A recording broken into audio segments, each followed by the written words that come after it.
4 habitudes à bannir qui vous font perdre une énergie et un temps fou, surtout si vous êtes entrepreneur. Vous savez, notre énergie, notre temps sont ultra précieux. Surtout quand on doit gérer une activité, une boîte, une entreprise, même en tant qu'indépendant, le temps, l'énergie et même justement l'argent qu'on peut gagner sont des ressources essentielles pour être bien. Et l'une des pires erreurs du monde serait de les gaspiller, bien entendu. Mais comment on les gaspille? Il y a 4 choses qui font qu'on peut vraiment jeter de l'énergie. Et oui, c'est possible. Jeter de l'énergie et du temps par la fenêtre. Autant l'énergie, on peut la récupérer si on se repose et on se met bien, autant le temps, une fois qu'il est perdu, c'est à tout jamais. Et pareil, ça impacte aussi vos résultats financiers et ça peut créer énormément de galères et de perte de, encore une fois, de motivation et de sécurité. Et du coup, c'est un cercle vertueux dans lequel on se met et qui peut avoir des conséquences très souvent très négatives. Donc comment éviter ça? Déjà, la première chose sur laquelle, et la première habitude que vous devez absolument bannir, c'est d'être dans la réaction. D'être tout le temps dans voilà. En anglais, on dit overreact, mais je ne sais pas comment on dit ça vraiment en français, mais c'est surréagir, mais tout le temps. Comment on est dans la réaction? C'est qu'on est dans la réaction quand on passe son temps à tout le temps vouloir être dans une sorte de, et ça c'est un piège dans lequel on peut vite tomber, dans une sorte de l'effet qu'on appelle FOMO, Fear of Missing Out, la peur de manquer quelque chose. La peur de manquer quelque chose, c'est la peur de manquer un email, la peur de manquer un message sur les réseaux, la peur de manquer un commentaire, la peur de manquer un appel. On a toujours peur de manquer quelque chose. Et j'avais parlé de ça justement quand j'avais fait une vidéo sur la détox digitale, sur le fait que justement j'avais très souvent ce problème de toujours avoir peur de manquer quelque chose. Et je me suis rendu compte que j'étais toujours dans la réaction.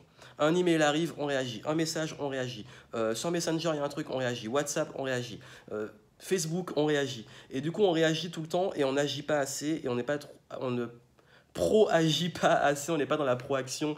Donc voilà pourquoi je pense le premier truc à faire, c'est de limiter les sources de réaction, donc d'arrêter de consulter par exemple vos emails et vos messages le matin avant d'avoir fait vos tâches principales et de ne pas être surconnecté. Et puis surtout, même au niveau émotionnel, quand on passe son temps à toujours réagir émotionnellement à tout ce qui se passe aux autres, etc., ça pompe une énergie folle et ça fait que justement on n'est pas dans une proaction et même une énergie qui est orientée vers la progression, mais une énergie qui est orientée vers la réaction à tout ce qui se passe. Et comme il y a beaucoup de choses qui se passent dans l'environnement, vous allez vous épuiser. Deuxième chose, c'est bien entendu, vous parlez de réaction qui sait bien nous faire réagir, même dans les émotions négatives, les personnes toxiques. Alors là, les personnes toxiques, d'ailleurs, je vous invite très fortement à aller voir ce que j'avais fait sur les personnes toxiques et comment vous en prémunir et comment vous protéger. C'est une autre vidéo que j'avais faite. Mais juste pour vous dire une chose, c'est vrai que si des personnes vous pompent de l'énergie et ne vous nourrissent pas, sont toujours dans une approche qui vous apporte quelque chose qui n'est pas nourrissant. Et je pense que c'est important cet aspect de se nourrir. Est-ce que quand vous êtes avec un client ou des clients, vous sortez de là, vous êtes en bonne énergie et vous sentez que vous êtes bien? Ou est-ce que vous êtes complètement vidé?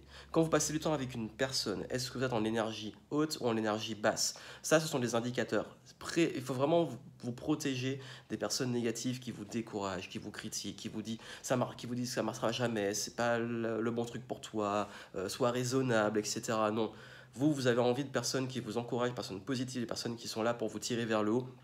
Et ça, c'est ultra important pour rester dans une bonne dynamique. Donc là, clairement, les pires habitudes du monde, c'est de traîner avec des gens comme ça parce que les gens comme ça, l'énergie est contagieuse et les gens toxiques vont vous contaminer. Donc voilà pourquoi vous devez toujours rester avec des personnes qui vous nourrissent et des relations qui vous nourrissent, même dans votre business, au niveau de la clientèle et des prospects, c'est ultra important. Est-ce que vos clients vous nourrissent? Comment vous vous sentez après avec vos clients? Et ensuite, troisième point, et je crois que là, c'est quelque chose qui va plus toucher, on va dire, une erreur qu'on a tendance à faire, c'est de vouloir absolument changer et contrôler des choses qu'on ne contrôle pas. Ça, c'est une mauvaise habitude aussi qui consiste à... c'est lié au fait de réagir, mais plus dans en réagir en voulant contrôler les choses. Vouloir contrôler les autres, ce qu'ils pensent, vouloir les changer les autres. Vouloir aussi toujours... contrôler la météo, contrôler, on va dire peut-être, je sais pas, l'attitude des autres dans la rue. Tout ça, en fait, vous ne contrôlez pas. Pareil, contrôler ce qui parfois arrive et sur lesquels vous n'avez aucun pouvoir. Et ça peut perdre énormément de temps et d'énergie. Donc voilà pourquoi, si vous voulez vraiment être dans une bonne énergie, focalisez sur ce que vous contrôlez. Vous contrôlez quoi? Vos pensées, votre mindset, et vous contrôlez vos actions.